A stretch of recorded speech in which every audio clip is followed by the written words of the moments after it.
un artículo de una revista de viaje ahí que me encontré en internet entre semana y enumeraba 7 de las cosas que los turistas olvidan, principalmente a la hora de viajar. Si usted ha viajado, si viaja mucho, sabe que hay que hacer cosas antes de ese viaje. Y ellos decían 7 que por lo general olvidan los turistas y el sueño del viaje se empieza a desinflar. Número 1, se olvida revisar la vigencia de los pasaportes. Ay, y va para atrás, no se subió al avión. Número 2, se olvida verificar los requisitos de visado al país a donde hay que ir. Tal vez si hay que ir a hacer una conexión o al país de destino, no revisé que pedían visa y adiós viaje. Número 3, comprar seguros de viaje para alguna eventualidad. Número 4, notificar a los bancos de que va para el extranjero y no tenga que devolver todo lo que tiene ahí en la caja del Walmart de Cancún porque la tarjeta no le funciona. Número 5, aplicarse vacunas obligatorias. Hay vacunas que a veces hay que cumplir, depende del país a donde se viaje. Verificar restricciones de equipaje, la número 6. 7, programar traslados al aeropuerto. O sea, está todo el mundo con las maletas listas, pero ¿quién nos recoge? ¿Quién es el que nos lleva? Y corra porque no hay transporte, hay que ver a qué hora se llega. Muchos de estos elementos han hecho que el sueño de un viaje que se tenía planeado se caiga y haya que posponerlo o definitivamente no se haga, porque consideré que era nada más comprar el boleto, esperar a que llegara la fecha del viaje de brazos cruzados y listo. Y eso es falso. Hay cosas que hacer mientras tanto. Mientras llega ese momento, mientras llega la fecha del viaje, hay previsiones que hay que tomar para que el sueño no se nos convierta en pesadilla, ¿verdad? Ahora, tengo el privilegio de arrancar una serie. Durante varias semanas vamos a estar desarrollando una serie llamada Mientras tanto, que pone el foco sobre la profecía más potente y esperanzadora que tenemos los cristianos, y es que un día el cielo va a abrir y Cristo va a cumplir aquello que dijo: voy por ustedes, voy a ir a prepararles un lugar y vengo por ustedes. La promesa del regreso de Cristo. Pero sobre todo estas semanas vamos a estar enfocados en responder a la pregunta: ¿cómo se espera adecuadamente a Dios? O sea, mientras tanto, mientras regresa Cristo, ¿qué se supone que usted y yo debemos estar haciendo? ¿Cómo debemos estar nosotros interiorizando esta promesa de forma que se haga práctica en nuestro día a día? Lo vamos a hacer a partir de las cartas de Pablo a la iglesia de Tesalónica.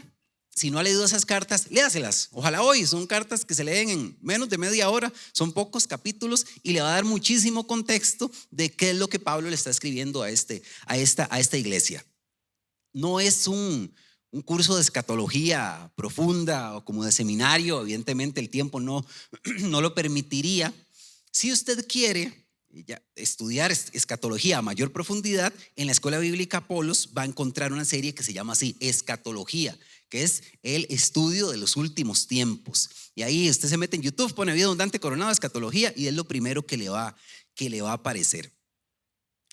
El primer check, el primer ítem que vamos a estar estudiando en esta serie se llama Comprendemos, porque entendemos que para poder abrazar verdaderamente esta promesa yo tengo que entenderla. Tengo que conocer de qué se trata, tengo que comprender qué implica que Cristo un día va a regresar.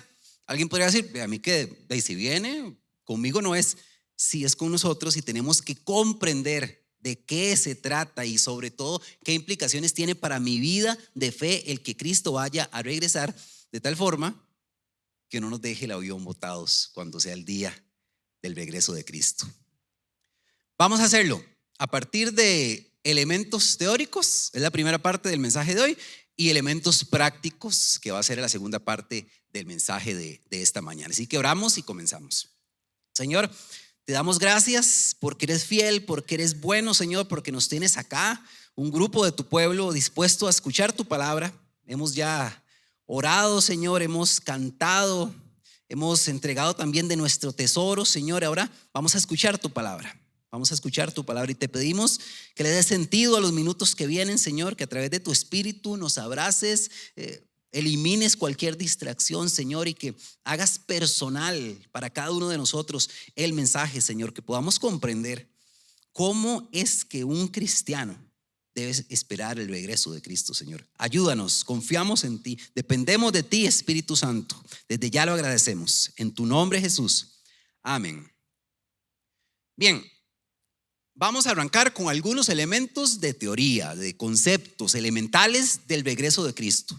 Es un tema del que se habla mucho, tal vez no siempre se profundiza con detenimiento, pero para poder desarrollar todo lo que sigue de la serie es importante lo que vamos a ver hoy. Así que vamos a ver 3 elementos teóricos: la promesa del regreso, la descripción del regreso y los propósitos del regreso.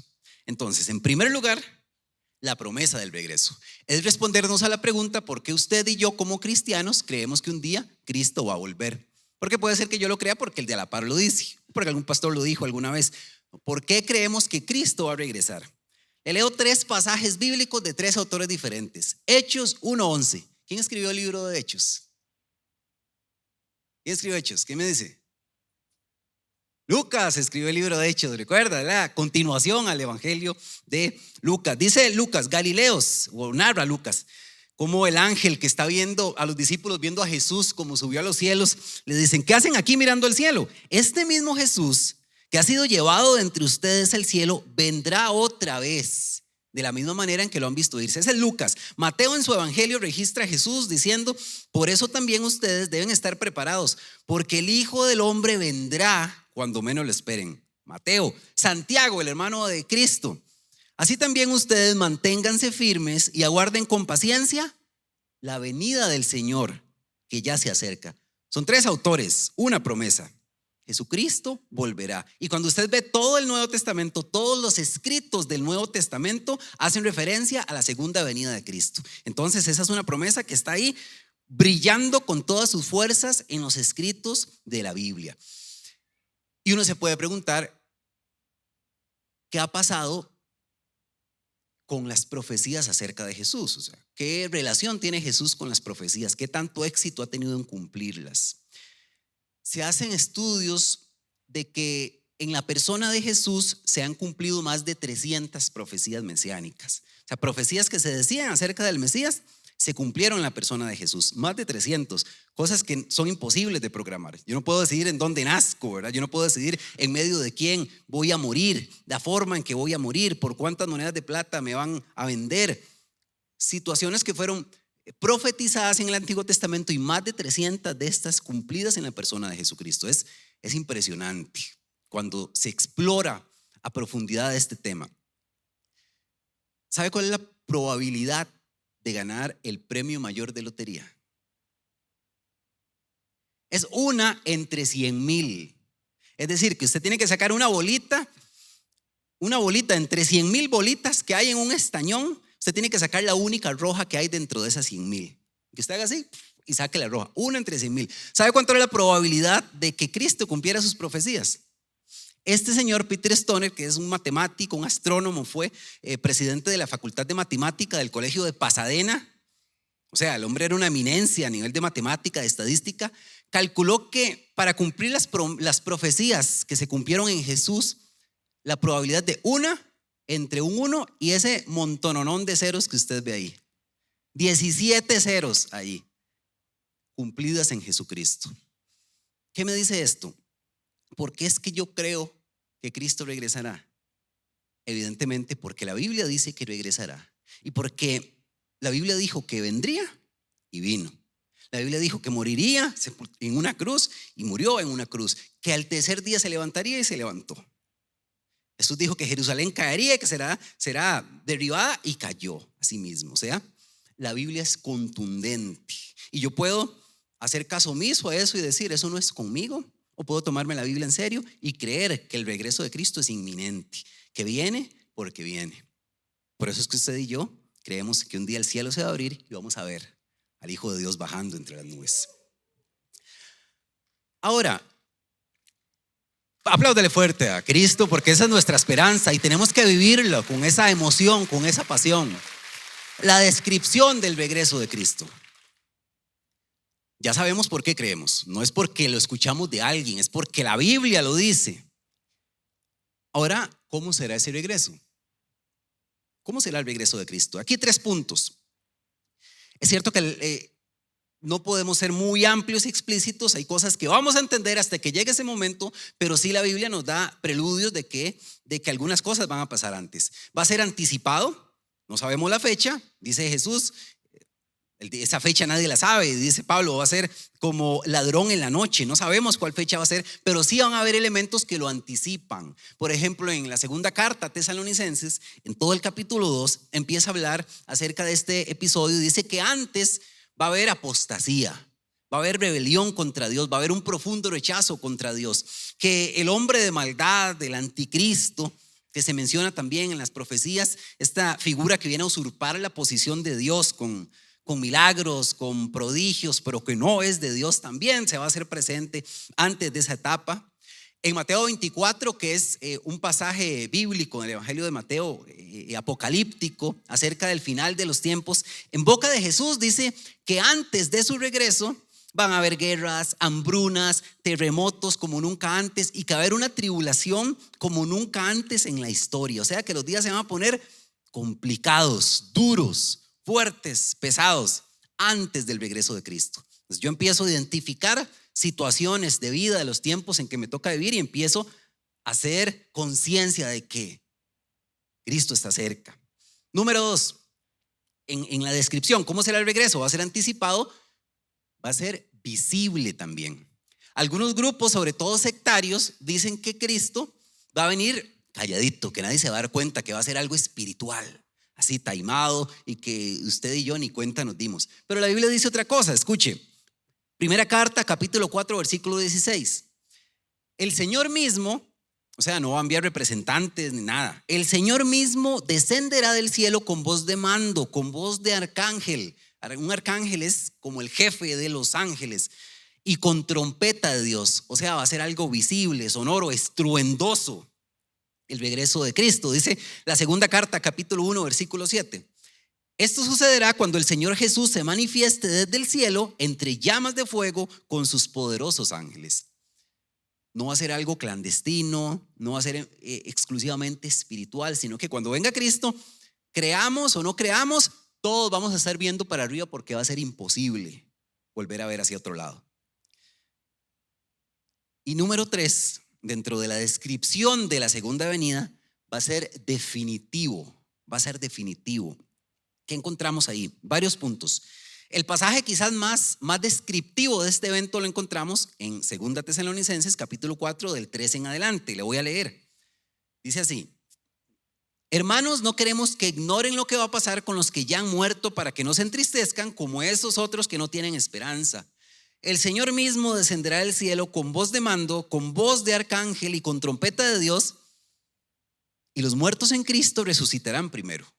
Luego los que estemos vivos, los que hayamos quedado, seremos arrebatados junto con ellos en las nubes para encontrarnos con el Señor en el aire, y así estaremos con el Señor para siempre. Por lo tanto, anímense unos a otros con estas palabras.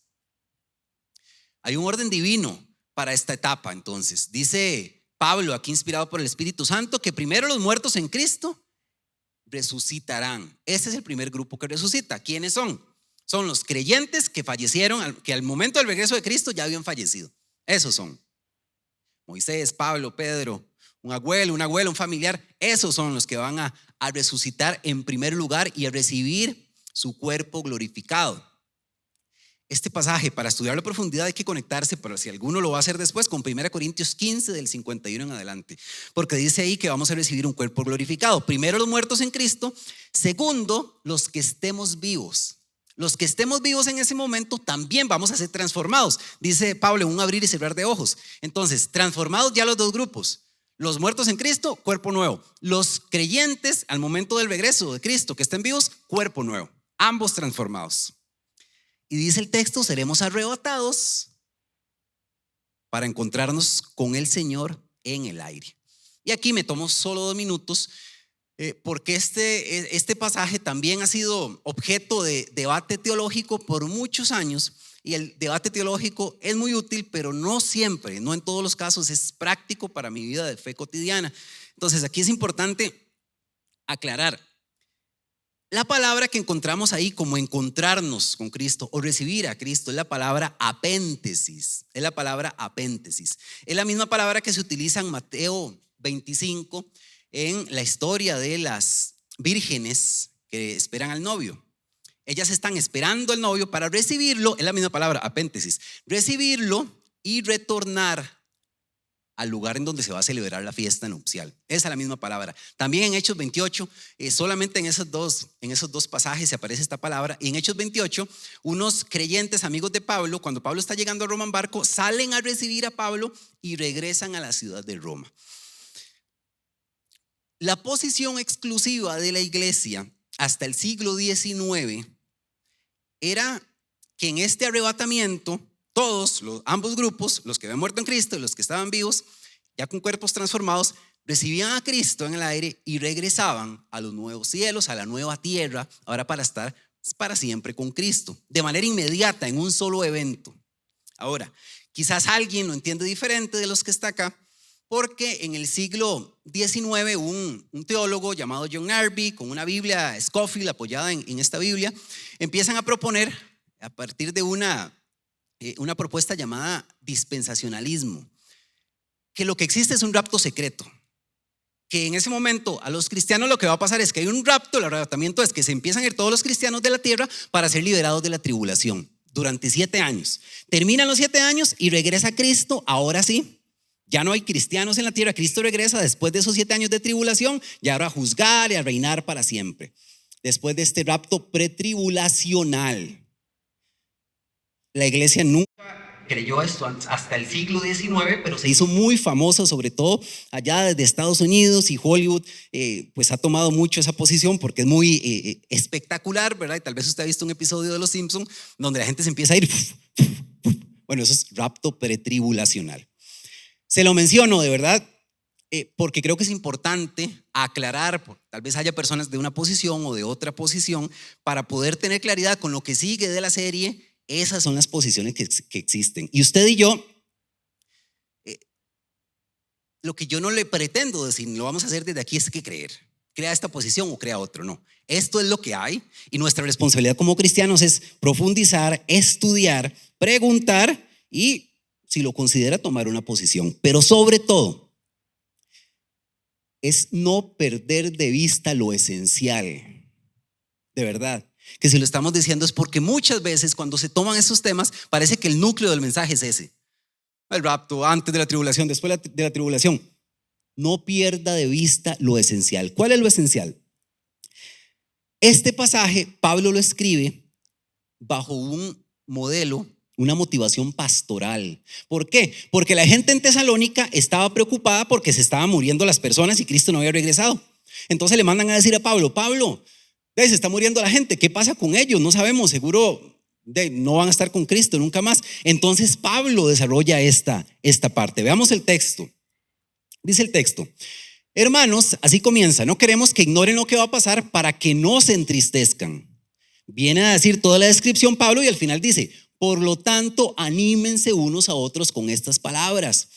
O sea, Pablo no dijo: vean, generen controversia, divídanse como iglesia, a ver quién tiene la razón, a ver quién es. No.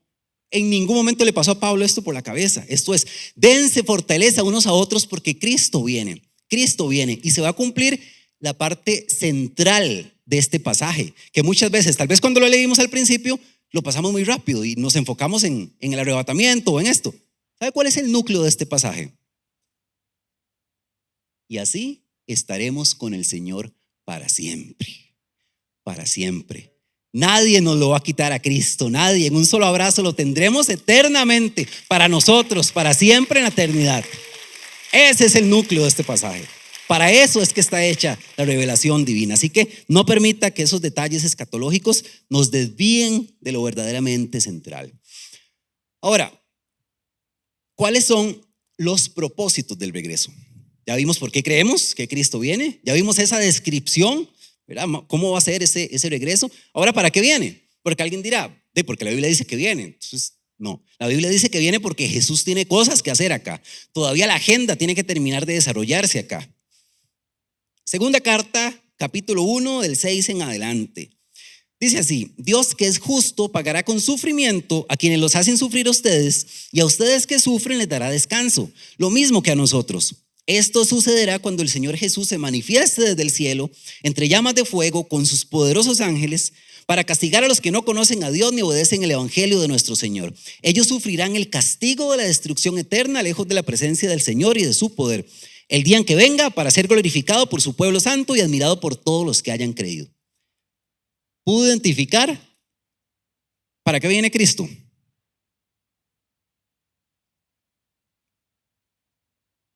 Dice el texto, versículos 6 y 7, que Él viene a pagar. O sea, Él viene a saldar cuentas. Él viene a pagar. Y dice que primero, con sufrimiento a los que hacen sufrir. ¿Qué implica esto? Que en el orden divino no existe la impunidad. No existe la impunidad. Usted se acuerda de Romanos 12 cuando dice, hey, no se saquen el clavo. En Romanos 12, no se saquen el clavo porque está escrito, mía es la venganza, yo pagaré. Aquí está. ¿Cuándo viene a pagar Jesús? Yo pagaré. Con sufrimiento a los que hacen sufrir. Y solo hay dos formas de que una injusticia sea pagada. Solo hay dos formas. Las injusticias son pagadas en las espaldas de Cristo. Si yo abracé a Cristo y pedí perdón por mis pecados, ya todas están aquí cargadas en la cruz de Cristo. Número dos, en el momento en cuando Jesús venga a saldar la cuenta. Solo hay esas dos formas. La impunidad no existe. Y dice el versículo 7 que viene a dar descanso también.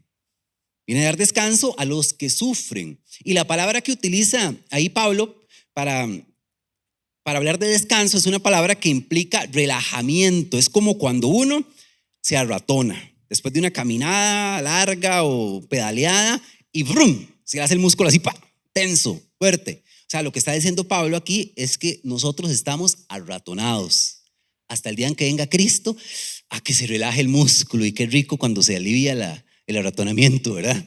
Dice que eso vamos a sentir en ese momento, que viene a darnos descanso en ese momento. Dice el versículo 8 que viene a castigar también. Viene a castigar. Habla de dos grupos, a los que no reconocieron a Dios, a los que, de acuerdo a Romanos 1, ¿verdad? No lo reconocieron, no le dieron las gracias, vieron las montañas tan lindas, vieron la vida, vieron a sus familiares, a sus hijos y dijeron, no, esto es un ser superior que de alguna manera tiene alguna injerencia. No reconocieron a Dios. Dice que a esos viene a darles castigo. Y a los que no obedecieron el evangelio, enseñanza implícita, el evangelio también es un acto de obediencia. Yo decido obedecer el evangelio, que es que Cristo vino a pagar por mis pecados y que si yo deposito mi fe en Él, hago las paces con Dios. Pero si alguien entró por un oído y le salió por el otro, ese día esa cuenta se va a saldar, va a recibir castigo. Dice el texto a los que no obedecieron el evangelio. Dice el 10, viene también para ser glorificado y admirado por todos los santos y todos los creyentes. Ahora, si yo abracé a Cristo, si yo le pedí perdón por mis pecados, hice las paces con Dios a través de la fe por medio de Jesucristo, entonces ese día vamos a estar glorificando y admirando a Cristo que viene hacia nosotros. Y además, cuando tomamos otros pasajes fuera de Tesalonicenses, encontramos que Cristo también viene a restaurar la tierra, que está gimiendo con dolor la tierra, dice Romanos. Y en este momento viene a sanar la tierra por completo. Y nunca más terremotos, y nunca más tsunamis, y nunca más cambio climático. No, viene a restaurar la tierra. También viene a juzgar y a reinar. Dice Apocalipsis 19, que viene con corona, con espada en mano, como un rey conquistador, ya no como un siervo doliente y sufriente, ya viene a gobernar para siempre. A eso viene Cristo. Todavía hay una agenda que terminar de cumplirse. Por eso es que lo esperamos. Esa fue la teoría. No duramos mucho, ¿verdad? No duramos tanto en la teoría. Ahora, ya conociendo los elementos teóricos del regreso de Cristo, vamos a explorar algunos elementos prácticos, que tuvimos un preludio de ellos en esta serie anterior de las 3 actitudes: alertas, productivos y compasivos. Ahora vamos a hablar hoy de 4 asignaturas en las que nosotros tenemos que evaluarnos. Tenemos que evaluarnos a ver cómo estamos de cara al regreso de Cristo en cada una de estas asignaturas. ¿De acuerdo? Y la primera de estas es la asignatura de la conexión, la comunidad, la iglesia. Dice la primera carta en el capítulo 5. Pablo acaba de hablar de describir ese momento del regreso de Cristo y decir que nada, no los tiene que tomar a ustedes esto de sorpresas porque les acabamos de desarrollar cómo va a pasar. Y termina diciendo en el 11, anímense y edifíquense unos a otros. O sea, no es que usted se dé una palmadita a usted mismo en la espalda, es que usted vaya y abrace al que está al lado, unos a otros, aconsejarse unos a otros, darse ánimo unos a otros. Y no es el único autor que insiste en esto en el Nuevo Testamento. Un pasaje muy conocido, Hebreos 10:25, que seguramente a la segunda parte del pasaje no le hemos prestado tanta atención, tanto como a la primera. Dice Hebreos 10:25, no dejemos de congregarnos como acostumbran a hacerlo algunos, sino animémonos unos a otros. Eso casi que hasta de memoria no lo sabemos, pero vea cómo termina. Y con mayor razón, ahora que vemos que aquel día se acerca, que el día de Cristo se acerca, el día de su regreso. Entonces las cosas se van a poner difíciles. Recuerdan que vimos guerras, pestes, hambres, tribulación. Ocupamos una iglesia fuerte y valiente. No dejen de verse, no dejen de reunirse. Nos tienen que cerrar filas para que el regreso de Cristo los encuentre firmes como iglesia. La pregunta que nos planteamos aquí es, ¿cómo voy a animar? ¿O cómo voy a ser animado por alguien a quien nunca veo? Con quien nunca estoy.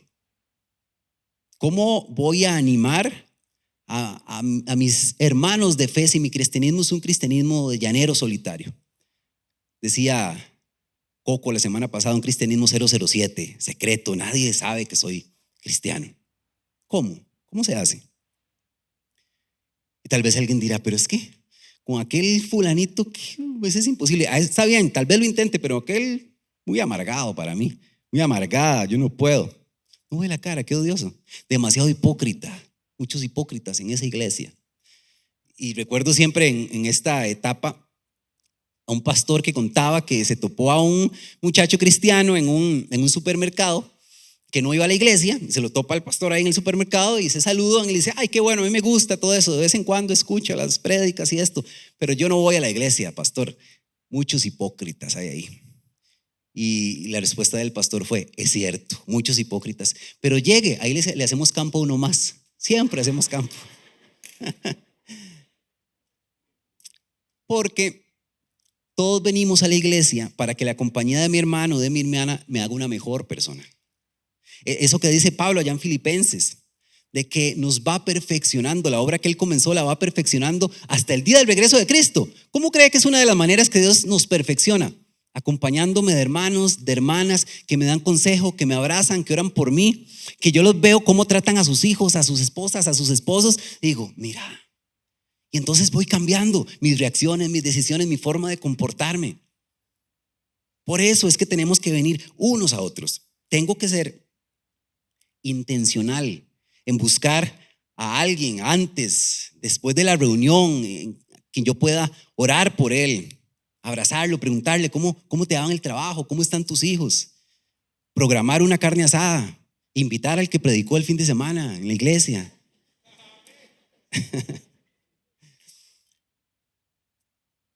Meli, mi esposa, tiene mucha facilidad para hacer amistades y crear relaciones y cuidar sus amigos. Yo soy diferente, yo tengo más dificultad con eso, tiendo a ser hasta un poco más hermético y me cuesta más abrirme a la gente. Si usted es como yo, inclusive nosotros tenemos que dar el paso de salir de esa burbuja y buscar el abrazo de nuestros hermanos, no privarnos de todas las cosas buenas que tienen nuestros hermanos y de todas las cosas buenas que yo le puedo dar, porque Dios nos dio dones a todos. Esos dones son para que entre todos los aprovechemos. Dice Tim Challies, un teólogo, descuidar la comunión con el pueblo de Dios es un signo de orgullo espiritual, porque de alguna forma has determinado que los dones que Dios ha dado a los demás no tienen consecuencias significativas para ti, o que tú tienes tantos dones que puedes sobrevivir sin ellos. Orgullo espiritual, porque nos necesitamos unos a otros. Dice la Biblia, ¿sabe que la Biblia dice en Colosenses 3 que somos insoportables? Y dice, por eso sopórtense unos a otros. Sopórtense unos a otros. Como Dios los perdonó, perdónense. Vístanse de amor, que es el vínculo perfecto. Nos necesitamos unos a otros. Nos necesitamos. Cada vez que usted faltó a la iglesia, que yo falté a la iglesia, alguien dejó de ser consolado. Alguien que se iba a ir con una oración mía se fue sin esa oración. Alguien a quien yo podía abrazar se fue sin ese abrazo. Por eso tal vez la pregunta adecuada no es, ¿quién predicará este fin de semana para ver si voy a la iglesia? La pregunta es, ¿Por quién podré orar este fin de semana? ¿Quién necesitará de mi abrazo este fin de semana después de la reunión? ¿Quién necesita de mi consejo? ¿O a quién le voy a pedir que ore por mí después de la reunión? Y esa es la pregunta. De cara al regreso de Cristo, ¿cómo me encontrará relacionándome con la iglesia? Segunda asignatura, la resistencia. La asignatura de la resistencia.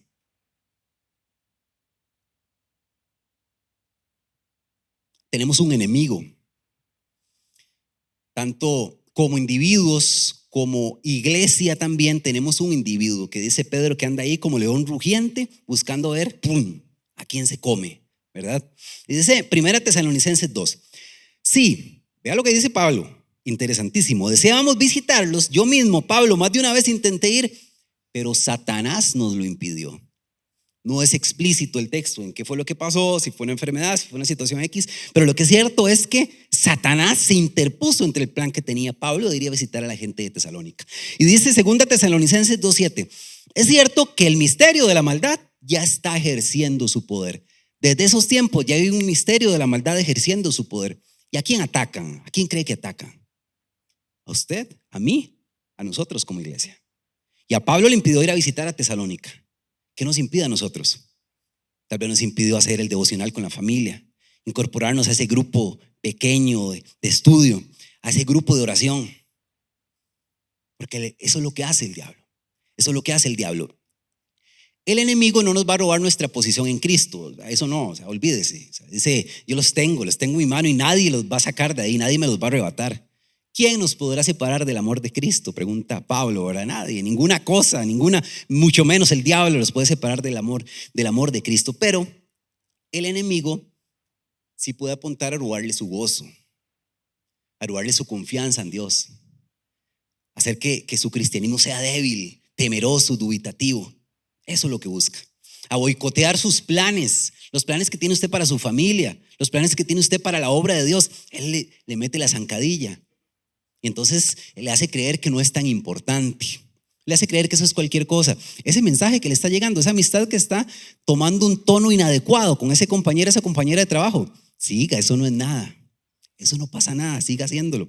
Es un lugar al que estoy yendo a visitar y que sé que está teniendo afectaciones en mí directa, en mi vida de fe, siga yendo ahí, no va a pasar nada. Esos negocios que sé que me están dejando algo, pero que no están bien hechos, eso Dios no le preocupa. Ese es el diablo. Nos viene a boicotear. Nos viene a boicotear y nos viene a hacer zancadillas en nuestro camino de fe. Ese espíritu de traer a nuestra familia a la iglesia, de orar por los que amamos para que vengan a Cristo. No, eso no es importante. Déjenlos a ellos vivir su vida mientras no le hagan daño a nadie. Ese es el enemigo. ¿Cómo vencerlo? Es la pregunta. ¿Cómo se enfrenta uno con un enemigo que es astuto, que es inteligente, que nos conoce muy bien, que sabe por dónde renqueamos? Segunda carta, capítulo 3, versículo 3. Pero el Señor es fiel y Él los fortalecerá y los protegerá del maligno. ¿Quién nos protege? Él. Vea el tamaño de protector que tenemos contra el enemigo. Él nos protegerá del enemigo. O sea, Dios no nos manda a ponernos a nosotros los guantes de boxeo contra el diablo. Él nos protege del enemigo. Entonces, yo espero a Cristo, en primer lugar, consciente de que estoy en una guerra, porque estoy en una guerra, lo dice Efesios, que no es entre nosotros, no es entre los de afuera. Hay poderes espirituales que les interesa que la obra del reino no avance, que las cosas de Dios no avancen, y lo vemos día a día. Y muchas veces somos víctimas de eso sin darnos cuenta. No ando ahí reprendiéndolo ni arrebatándole yo nada al diablo. Él no tiene nada que yo ocupe de él. Mi nombre y mi posición está en Cristo, pero yo no lo ignoro. Yo sé cómo juega él, yo no ignoro sus artimañas. Y sé que es un enemigo, en primer lugar, derrotado. La probabilidad de que él triunfe es 0%, pero sigue siendo incómodo. Entonces, me le planto, le resisto. ¿Cómo? De rodillas en oración con Dios, cerrando filas con mi iglesia, formándome, amando a mi iglesia, ayudando a los demás a ser mejores, a que me ayuden a mí a ser mejores. Agarrado de Cristo y sobre todo abrazado a Él, que es el Rey de Reyes. Porque le digo algo, el enemigo con solo escuchar el nombre de Jesucristo tiembla. tiembla. Nosotros nos agarramos de Dios y la promesa es que me someto a Dios, resisto al diablo y ¿qué hace él? Huye, huye. Pregunta que hacerse: ¿cómo estoy? ¿Cómo está esta lucha? ¿Qué tan preparado estoy para identificar ese tipo de ataques del enemigo que tenemos? Siguiente asignatura: la exclusividad. Primera Tesalonicenses 1, 9 y 10. Dice: porque todos ellos cuentan de lo bien que ustedes nos recibieron y cómo se convirtieron a Dios. Dice Pablo hablando de Tesalónica. Y escuche esto: dejaron los ídolos para servir al Dios vivo y verdadero y esperan del cielo a su Hijo Jesús, quien resucitó y nos libra del castigo. Dejaron los ídolos. En ese tiempo había un montón de deidades falsas y dioses de todos los colores y sabores, y ellos dejaron esos dioses y se concentraron en Cristo, y por lo tanto el corazón libre de ídolos pueden esperar a Cristo. Enseñanza: si yo tengo ídolos en mi corazón, la promesa del regreso de Cristo significa muy poco para mí.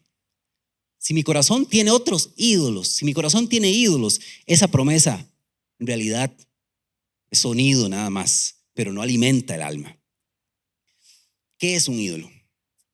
Dice Tim Keller, nos propone esta definición: un ídolo no es necesariamente algo malo, es cualquier cosa que tome el lugar de Dios, cualquier cosa en la que pienses más que en Dios, en la que inviertas más que en Dios, cualquier cosa en la que esperes encontrar lo que solo Dios puede darte. O sea, un ídolo es a alguien que sentamos en la silla que atrás dice Dios y nosotros lo pusimos ahí. Puede ser un trabajo, una carrera, un grupo de amigos, el ministerio, una relación, lo que sea. Pero si eso es lo que da propósito a mi vida, eso es un ídolo. Y esa es la pregunta que tenemos que hacernos. Si yo perdiera eso, si yo lo perdiera, ¿mi vida seguiría teniendo sentido? ¿O de verdad se desinflaría? ¿Qué hacer si descubro que verdaderamente he puesto en el trono a alguien que no corresponde? ¿Qué hacer? Me olvido de mis sueños, de mis carreras, de mis amigos. No, la Biblia no llama a eso. La Biblia lo que pide es que lo reubique en el lugar al que van. Primero Dios, ahí va Dios, y empiece a reubicar el resto. Pero en el trono no puede haber sentado nadie distinto a Dios. Yo pongo a Dios en la silla en la que Dios va, de tal forma que aún perdiendo mi carrera, mis amistades, lo que usted quiera, mi vida siga teniendo propósito, porque está depositada en Dios, que es eterno, que es fiel y que permanece para siempre. Dice C.S. Lewis: no permitas que tu felicidad dependa de algo que puedas perder. ¿Qué problema si nuestra felicidad y el propósito de nuestra vida depende de algo que se pueda ir, que pueda que no llegue mañana, que pueda que se acabe? Porque si es así, entonces ¿qué pasa? La ansiedad nos abraza y nos sorprendemos el domingo por la noche dándonos cuenta de que la vida no tiene propósito, que no tiene sentido, o preocupados porque esto que es lo que da sentido a mi vida puede ser que mañana se me vaya o dentro de un mes, o si no llega, ¿qué pasa? Mi vida no va a tener sentido. La ansiedad, la incertidumbre apoderada de nosotros. Pero Dios, por eso dice que Él es celoso con nosotros, y por eso Él pide exclusividad, no porque es un Dios caprichoso, sino porque Él sabe que es lo único que permanece para siempre, que es eterno, que es fiel, y dice: quédate conmigo, no ocupas nada más, yo no me voy, yo no me acabo. Pregunta para hacerse entonces: ¿a quién tengo en el trono de mi vida? Cuando Cristo venga, ¿quién va a estar sentado en esa silla, el trono de mi vida? Última asignatura: la identidad. Primera carta, capítulo 5, desde el 4 dice: ustedes, en cambio, hermanos, no están en la oscuridad para que ese día los sorprenda como un ladrón. Todos ustedes son, identidad, hijos de la luz y del día. No somos de la noche ni de la oscuridad, pues Dios no nos destinó a sufrir el castigo, sino a recibir la salvación por medio de nuestro Señor Jesucristo. O sea, es una cuestión de identidad. Ustedes son hijos de la luz. Por lo tanto, su destino es la salvación. ¿Qué marca mi destino? Lo que yo soy, mi identidad. Hay un personaje de una película que es todo un caso de estudio de crisis de identidad. Estoy seguro que muchos lo reconocerán cuando lo vean.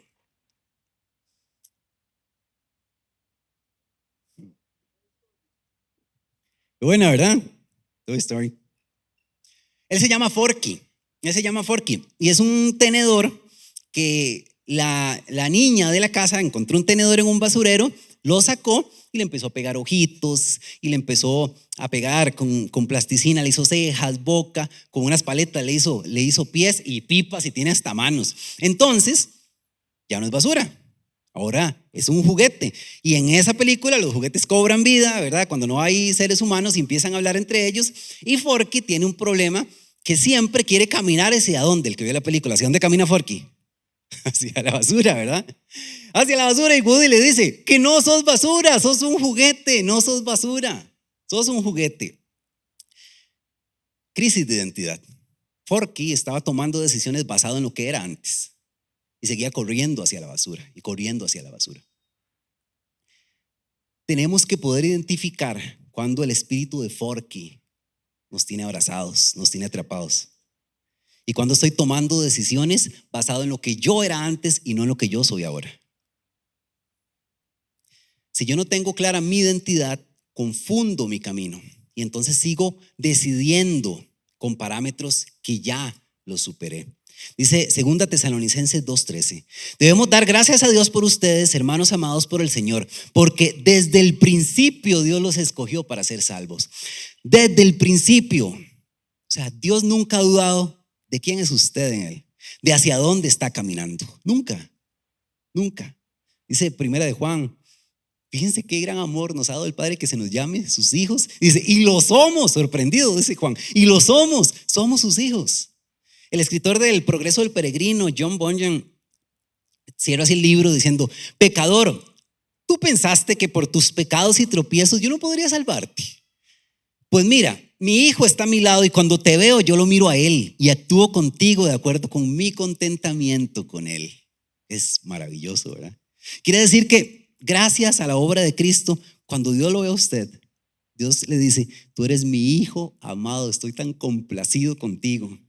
Así le dice: gracias a Cristo, gracias a Cristo. Ya pasó el tiempo de escarbar en la basura. No vuelva al basurero. Las relaciones basura, los sueños basura, los hábitos basura, las amistades basura. Ya pasó ese tiempo. Nosotros ya no caminamos hacia la basura. Ahora tenemos otro destino. Por lo que somos hoy, somos hijos de Dios. ¿Y hacia dónde caminan los hijos de Dios? Lo cantamos ahora. A la casa del Padre que me ama, que me llama. Hacia allá es que nos dirigimos. Usted y yo no esperamos un partido político que venga a rescatarnos, un sistema económico que venga a poner solución a las cosas. No, vamos y cumplimos nuestros deberes civiles. Pero ¿cuál es nuestra esperanza? Filipenses 3:20 dice: nosotros somos ciudadanos del cielo y estamos esperando que del cielo venga el Salvador, el Señor Jesucristo. Nuestra esperanza no es que el mundo mejore, es que un día las nubes se van a abrir y el Rey de Reyes va a bajar por usted y por mí.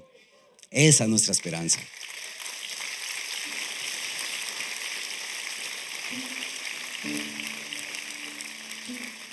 Toda angustia se va a acabar. Todas las heridas que tengamos en el corazón van a ser sanadas de inmediato. Cualquier dolor que tengamos en el corazón, sanado en un solo abrazo cuando estemos agarrados de Cristo. Mientras tanto, ¿qué? Dice Charles Spurgeon, y con esta cita cierro: mientras tanto, no manches tus dedos que pronto han de tocar las paredes del cielo. No permitas que tus ojos, que en breve verán al Rey, lleguen a ser ventanas para el pecado. No permitas que tus pies, que pronto han de andar por las calles de oro, se ensucien en lugares pantanosos. No permitas que tu corazón, que dentro de poco se llenará de cielo y explotará de gozo, se manche de orgullo, de rencor ni de amargura. Pongámonos de pie, por favor, para cerrar orándole al Dios, al Señor maravilloso y perfecto, que es nuestra esperanza. Gracias Dios por ser fiel, por un día prometernos que no nos ibas a dejar botados, Señor, porque dijiste: ya vengo, voy a ir a prepararles su espacio, voy a prepararles morada y vengo por ustedes para que donde yo esté, ustedes también estén. Gracias, Señor, por esa promesa maravillosa de que un día el cielo se va a abrir y te veré bajar de ahí. Correré en busca de tu abrazo, Señor. Todo habrá valido la pena, Señor. Todo habrá valido la pena cuando en tus hombros pueda descargar toda incertidumbre, toda angustia, todo dolor. Todo allí se acabará, Señor. Ahí se acabará, Señor. Qué maravillosa promesa nos has dejado, Dios. Ayúdame a creerla, ayúdame a vivirla, Señor. Ayúdame a evaluarme de cara a la magnitud de esta promesa, Señor. Ayúdame, Señor, a amar a la iglesia como tú la amaste. A pesar de que seamos difíciles a veces, Señor, tú nos soportaste, tú nos toleraste, tú nos perdonaste, Señor. Ayúdanos a que el mundo vea una iglesia firme, fuerte, Señor, valiente de cara a lo que se viene. Solo juntos, solo animándonos unos a otros podremos hacerlo, Señor. Ayúdame, Dios. Ayúdame a que si alguien está sentado en tu silla, yo tenga la capacidad de sacarte de ahí, Señor. Ayúdame a tomar decisiones valientes, difíciles pero valientes, porque quiero ser digno del llamado que me has hecho, Señor. Ayúdame a pelear por mi familia, por los míos, a tomar decisiones que les acerquen a ti, Señor. Ayúdame a tomar decisiones sabias, Dios, que te honren. Ayúdame, Señor, a recordar siempre que soy tu hijo, Dios. Soy tu hijo. Me amas, estás complacido conmigo en el nombre de Cristo, Señor. Gracias por el destino que me has dado. Por favor, deténme cada vez que me vas caminando hacia la basura de nuevo, Señor. Deténme cada vez que me vas abriendo la tapa del basurero de mi vida pasada, y recuérdame que ahora soy tu hijo, soy hijo del Rey que pronto viene por mí, Señor. Gracias, mi Señor eterno. Ayúdame a gritar y a creer desde el fondo de mi alma. Ven, Señor Jesús.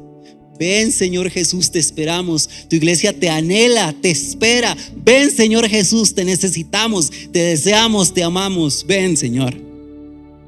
Ven, Dios. Gracias, Señor.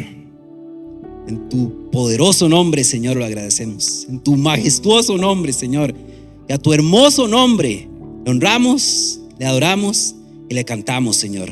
Gracias, Dios.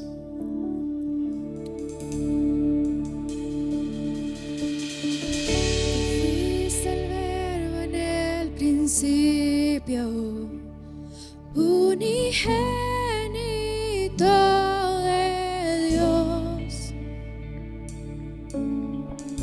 el misterio de tu gloria revelado en tu amor.